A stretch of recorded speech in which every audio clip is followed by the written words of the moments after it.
What's up, guys? Today's video, just doing a little driving and talking. Wanted to talk about Judo and Brazilian Jiu-Jitsu. And controversial subject, right? A lot of people on both sides of it as far as which art is better, which art you should study, or which has more to offer in a street fight, or all those things. And that's not so much the subject material that I want to get into. I think they're both great arts. I practice both of them, although I practice jiu-jitsu more now than I do judo. And I think they're interesting points on both sides of the issue as far as which one's better or superior as a self-defense art or sport or what have you, as just a martial art in general. But there's one specific facet of the dichotomy between the two that I find interesting, and it's kind of in the approach, the adaptive approach of jiu-jitsu as opposed to the more static or traditionalist approach of judo. Now, to frame this, I have a black belt in Brazilian Jiu-Jitsu and I have a black belt in judo, and I run a jiu-jitsu school. I've run a judo club in the past under the USJA. Not that I am necessarily an expert, whatever that means, in terms of martial arts, and not that I'm certainly not a world champion or a world beater or even a great competitor, a good competitor. I like to think that I try to learn a lot while I'm practicing, and I enjoy the arts, and I found immense benefit in my life from both martial arts, both judo and jiu-jitsu. But I do think I have a perspective to offer here. It is harder, I think, overall to get a black belt in Brazilian Jiu-Jitsu than it is in Judo. I don't think there's much dispute about that. I think that Jiu-Jitsu is a more forgiving art if you're an adult and trying to learn it, whereas Judo, it is tough to learn as an adult. Just the physicality of it, the taking the falls repetitively, and the very physical nature of stand-up randori or stand-up sparring. It's tough to learn those body mechanics as an adult, tougher than a lot of things in jiu-jitsu, like the nuaza or the ground fighting. And it's just harder on the body, whereas I think if you start out learning judo as a child, it's a little bit more engaging than jiu-jitsu in some respects. Just the takedowns and the aerial throws and the big falls and that sort of thing. It just it can be a more playful art when you were a kid, harder on the body when you're an adult. That's judo I'm talking about. But they're both great. I mean, Brazilian Jiu-Jitsu offers immense benefit for kids who are interested and want to sign up, and Judo offers benefits to adults that want to learn that martial art. So I would encourage anybody who's interested in either or both to sign up and get started and train. I think they both offer quite a bit from a self-defense standpoint, and either one is better than no training. The ability to defend yourself off of your back is obviously worth a lot in terms of your ability to defend yourself, and the ability to throw another human being or learn to control another human being while you're standing has immense value. So I think there's room for argument that they both have a lot to offer from a self-defense standpoint. And from a sports standpoint, I would give the edge to Judo in terms of its ability to engage viewers who have no knowledge of martial arts, like people who are not Judo players, not Jiu-Jitsu players, watching either sport. I think it's easier to intuitively understand Judo. It has these big, aesthetically pleasing aerial throws, like they're beautiful to watch. And Jiu-Jitsu is a little bit harder to figure out if you don't have any sort of background. So spectator sports, I think Judo is easier for people to engage with. But that being said, I love watching Jiu-Jitsu matches. So ultimately, there's this one facet I wanted to talk about, and that is,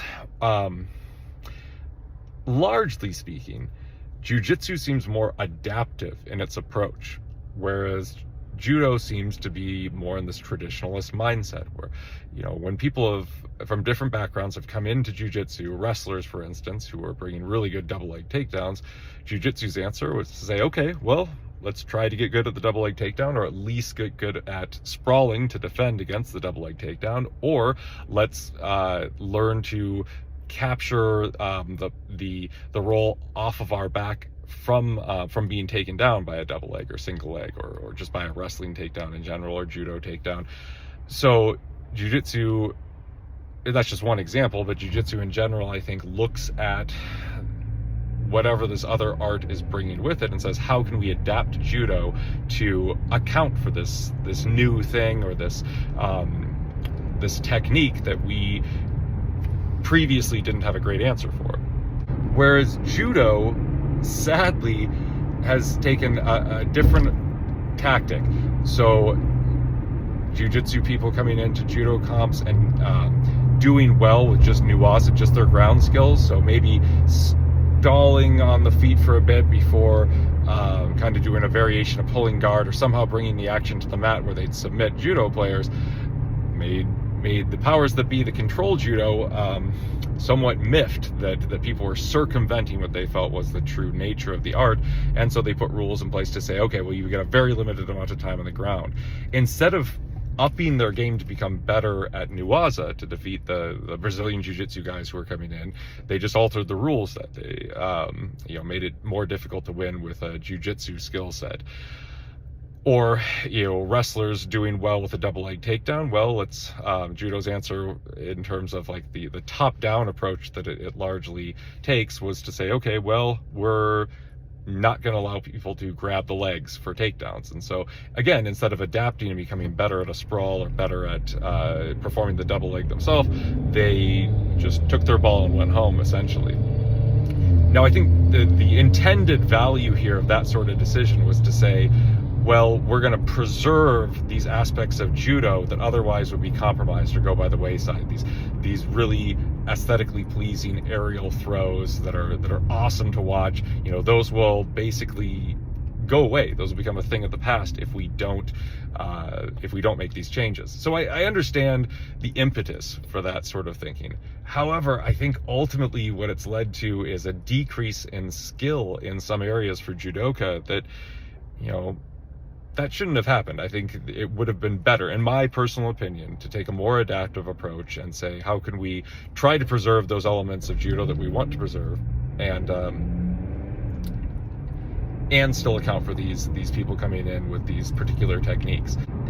In terms of the lesson for your own training, I think the tactic I would encourage you to take is incorporate other things into your jiu-jitsu training. Incorporate strikes, because that's not a big part of jiu-jitsu training at most gyms or academies. Incorporate stand-up, because that's not a big part, or it's not as big a part as it should be at most academies. Incorporate all sorts of added elements that are outside the scope, maybe, of what a lot of people associate with Brazilian jiu-jitsu. And try to get as much exposure to different things so that you don't end up coming up short then if you ever run into these in a self-defense scenario.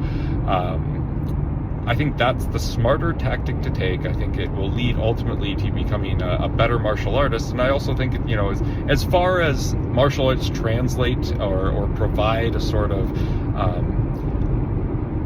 mirror of real life approaches, ultimately, I think the ability of a person to adapt to those new situations is a strength. You can't always account for every variable and just sort of shut down the ones you don't like in life. It's better to be able to adapt and overcome. One potential problem that jiu-jitsu has, and I think this is, you're seeing this sort of play out in this argument about jiu-jitsu becoming too sport-oriented, too specialized, and not as applicable to self-defense in some ways as it evolves, is it doesn't necessarily have a one certifying body that really is in control of it in the same way that judo has the Olympic governing bodies, because they really set the tone. It's very hard to get any sort of judo competition going that doesn't mirror the Olympic judo skill set or rule set.